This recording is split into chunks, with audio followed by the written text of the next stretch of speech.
Dear friends, welcome to another episode of Today on What I Know. In this video, we'll talk about accusations between President Trump and Colombian President Gustavo Petro. Will Colombia be the next target in Trump's fight against trafficking and the state-funded blockade? The trigger for this diplomatic crisis was an airstrike carried out by the United States in the Caribbean on September 16th. The attack targeted a boat that, according to the White House, was transporting drugs bound for the United States. However, Colombian authorities, including President Petro himself, claim that the victim, Alejandro Carranza, was an innocent fisherman whose boat was damaged and drifting, allegedly in Colombian territorial waters, when it was attacked. Petro was vehement in his criticism and accused the United States government of murder and a violation of Colombian sovereignty. President Donald Trump immediately reacted to the accusations, calling the Colombian president a drug trafficking leader and threatening to cut off the abundant financial aid the United States has been providing to Colombia for decades, specifically in the fight against drugs. Furthermore, Trump announced new tariffs on some Colombian products as a form of retaliation. Trump's move is part of a broader context of growing friction between the two countries, mainly related to drug production and trafficking in Colombia, the world's largest producer of cocaine. Tensions grew even more after Gustavo Petro's participation in the UN General Assembly in New York, held in late September. Petro used this event to launch harsh protests against the United States and President Trump. The Colombian president even went so far as to ask the American military not to obey Trump's orders. This was seen as inciting insurrection.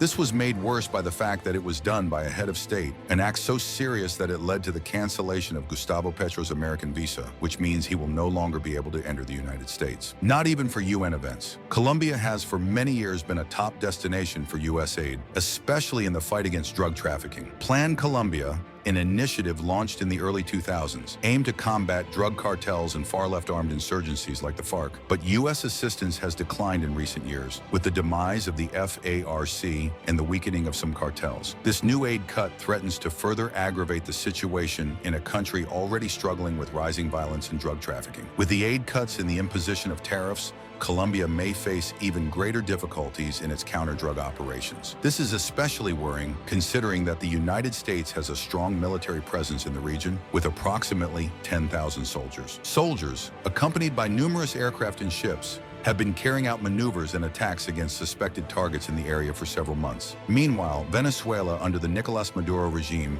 has been viewed by the United States as a key player in financing and supporting drug trafficking. Petro's government, which has a strong stance of support for Maduro, is adding an element of tension to the relationship between Colombia and the United States. All these recent tensions between the United States and Colombia raise a question. Could Colombia become the next target of Donald Trump's policies to combat international drug trafficking after the fall of Nicolas Maduro? First, it's important to remember that the main justification for the growing military presence of the United States in the Caribbean region has been the fight against drug trafficking. And Colombia, with its cocaine production, is considered a key target of American anti-drug policies. The country has always been an important partner of the United States in this regard, with initiatives that involve billions of US dollars in aid to combat cartels and left-wing insurgencies. But the relationship has changed over the years, and under Gustavo Petro, Colombia's position has become even more rebellious, aligning itself with and strongly supporting the Nicolas Maduro regime. Therefore, Petro has become an uncomfortable leader for the United States, not only because of his public statements defending Maduro, but also because of his opposition to the use of U.S. military forces in the Caribbean and the deportation of illegal immigrants. Maduro's downfall, if it occurs, would be seen as an important victory for the Trump administration, and Colombia could become the next key player in this geopolitical game. In this sense, if Petro's government continues to support Maduro or increasingly distances itself from the interests of the United States, Colombia could be targeted by Trump's more aggressive policies, especially with regard to controlling drug trafficking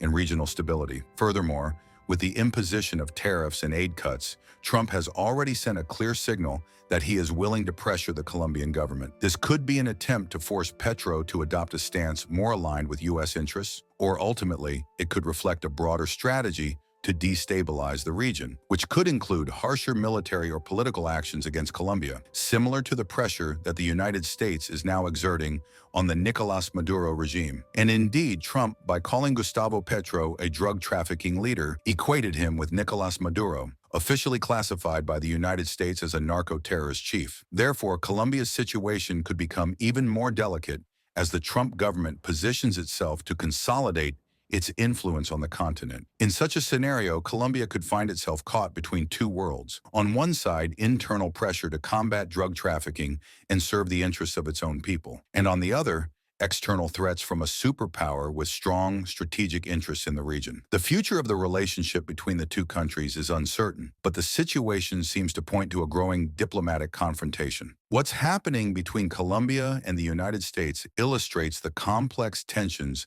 shaping international relations in Latin America.